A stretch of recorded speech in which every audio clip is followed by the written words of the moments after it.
जय भीम साथियों, स्वागत है आपका हमारे YouTube चैनल भीमराव ऑफिशियल में। हाजिर हैं हम आपके लिए वेटिंग फॉर वीज़ा के तीसरे भाग में। बाबा साहब लिखते हैं, वर्ष 1929 की बात है। बम्बई सरकार ने अछूतों की शिकायतों की जांच करने के लिए एक समिति का गठन किया था। मुझे उस समिति का एक सदस्य नियुक्त किया गया था। इस समिति को पूरे प्रदेश का भ्रमण करके अन्याय, उत्पीड़न और अत्याचार के आरोपों की जाँच करनी थी। समिति दो फाड़ हो गई। मुझे और एक अन्य सदस्य को खान देश के 2 जिले दिए गए। मेरे साथी और मैंने अपना काम समाप्त करने के बाद एक दूसरे को विदा कहा। वह किसी हिंदू संत के दर्शन करने चला गया। मैं ट्रेन पकड़कर बम्बई के लिए रवाना हो गया। 40 गांव में मैं धुलिया लाइन पर पड़ने वाले गांव जाने के लिए उतर पड़ा, जहां मुझे एक सामाजिक बहिष्कार के मामले की जांच करनी थी, जिसकी घोषणा सवर्ण हिंदुओं ने उस गांव के अछूतों के विरुद्ध की थी। 40 गांव के अछूतों ने स्टेशन पर आकर मुझसे आग्रह किया कि मैं उस रात उनके पास जाकर रुक जाऊं। मेरा कार्यक्रम तो यही निर्धारित था कि सामाजिक बहिष्कार के मामले की जांच करने के बाद सीधे बम्बई चला जाऊंगा, लेकिन उनके जोर देने पर मैं रात को वहीं रुकने के लिए सहमत हो गया।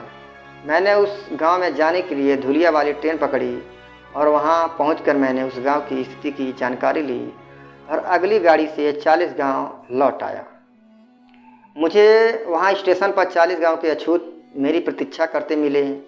उन्होंने मेरे स्वागत में मुझे फूल मालाएं पहनाई। अछूतों की बस्ती महारवाड़ा रेलवे स्टेशन से करीब 2 मील की दूरी पर है और वहां जाने के लिए एक नदी पर बनी पुलिया को पार करना पड़ता है। स्टेशन पर भाड़े की कई घोड़ा गाड़ियाँ थी। महारवाड़ा तक स्टेशन से पैदल ही जा सकता था। मैं आशा कर रहा था कि ये लोग मुझे तुरंत महारवाड़ा ले जाएंगे, लेकिन उस दिशा में कोई गतिविधि ही नहीं हो रही थी और मेरी समझ में नहीं आ रहा था कि मुझे इतनी प्रतीक्षा क्यों करवाई जा रही है। कोई 1 घंटे बाद एक तांगा प्लेटफार्म के पास लाकर खड़ा कर दिया गया और मैं उसमें बैठ गया। उस तांगे में तांगा हाँकने वाला और मैं केवल 2 ही व्यक्ति थे। बाकी लोग छोटे मार्ग से पैदल ही निकल गए। तांगा भी 200 कदम भी नहीं गया होगा कि एक मोटर कार से टक्कर होते होते बची। मुझे इस बात पर आश्चर्य हुआ कि रोज़ भाड़े पर तांगा चलाने वाला इतना अनाड़ी कैसे हो सकता है। दुर्घटना तो इसलिए टल गई क्योंकि पुलिस वाले के चिल्लाने पर कार के चालक ने कार को पीछे हटा लिया था। जैसे तैसे करके हम नदी पर बनी पुलिया पर आए। इस पुलिया पर दीवारें नहीं थी जैसे कि बहुधा पुल पर होती है। बस 5-5 या 10-10 फीट की दूरी पर पत्थर गड़े थे। इस पर पत्थर का खड़ंजा था। हम जिस सड़क से जा रहे थे उससे यह पुलिया 90 अंश के कोण पर आकर मिलती थी। सड़क से पुलिया पर जाने के लिए तेज मोड़ काटना था। अब हुआ यह कि पुलिया के किनारे के पहले ही पत्थर के पास घोड़ा सीधे जाने के बजाय मुड़ गया और बिदक गया। तांगे का पहिया पत्थर से इतने जोर से टकराया कि मैं उछलकर पुलिया के खड़ंजे पर जा गिरा और घोड़ा और तांगा पुलिया से नदी में जा गिरे। मैं इतनी जोर से गिरा था कि बेहोश हो गया। महारवाड़ा नदी के दूसरे किनारे पर ही था। जो लोग स्टेशन पर मेरा स्वागत करने आए थे वे मुझसे पहले ही वहां पहुंच गए थे। मुझे आदमियों और औरतों और बच्चों की चीख पुकार के बीच उठाकर महारवाड़ा पहुंचाया गया। मुझे कई चोटें आईं। मेरी टांग की हड्डी टूट गई और मैं कई दिन तक चलने फिरने के योग भी नहीं रहा। मेरी समझ में नहीं आ रहा था कि यह सब हुआ कैसे। तांगे तो उस पुलिया पर दिन में कई बार आते जाते रहे थे। कभी ऐसा नहीं हुआ होगा कि कोई तांगा वाला तांगे को सकुशल पुलिया के पार न ले जा पाया हो। पूछताछ करने पर असली बात का पता चला। रेलवे स्टेशन पर जो देर हुई थी उसकी वजह यह थी कि कोई भी तांगे वाला अपने तांगे में किसी अछूत सवारी को ले जाने को तैयार ही नहीं था। यह उनकी मान मर्यादा के विरुद्ध था। उधर महारों को यह सहन नहीं हो रहा था कि मैं पैदल उनकी बस्ती तक जाऊं।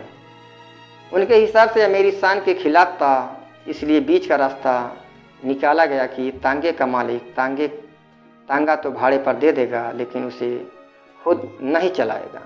महार लोग तांगा तो ले सकते थे, लेकिन चलाने वाला उन्हें खुद ही ढूंढना था। महारों को यह प्रस्ताव अच्छा लगा, लेकिन वे भूल गए कि सवारी की सुरक्षा उसकी शान बनाए रखने से अधिक महत्वपूर्ण थी। मगर उन्होंने यह विचार किया होता तो यह अवश्य सोचते कि क्या उन्हें ऐसा कोई तांगा चलाने वाला मिल सकता है जो मुझे सकुशल मेरे गंतव्य तक पहुंचा दे। वास्तविकता तो यह थी कि उनमें से कोई भी तांगा चलाना जानता ही नहीं था, क्योंकि यह उनका पेशा था नहीं। इसलिए उन्होंने अपने ही बीच के किसी आदमी से कह दिया कि वह तांगा चलाए। उस आदमी ने लगाम थाम ली और सोचने लगा कि तांगा चलाने में कठिनाई ही क्या है। परंतु जब तांगा आगे बढ़ने लगा तब उसे अपने दायित्व का आभास हुआ और वह इतना घबरा गया कि उसने घोड़े को काबू रखने में सारे प्रयत्न ही छोड़ दिए। मेरी शान बचाने के चक्कर में 40 गांव के महारों ने मेरी जान को ही खतरे में डाल दिया था।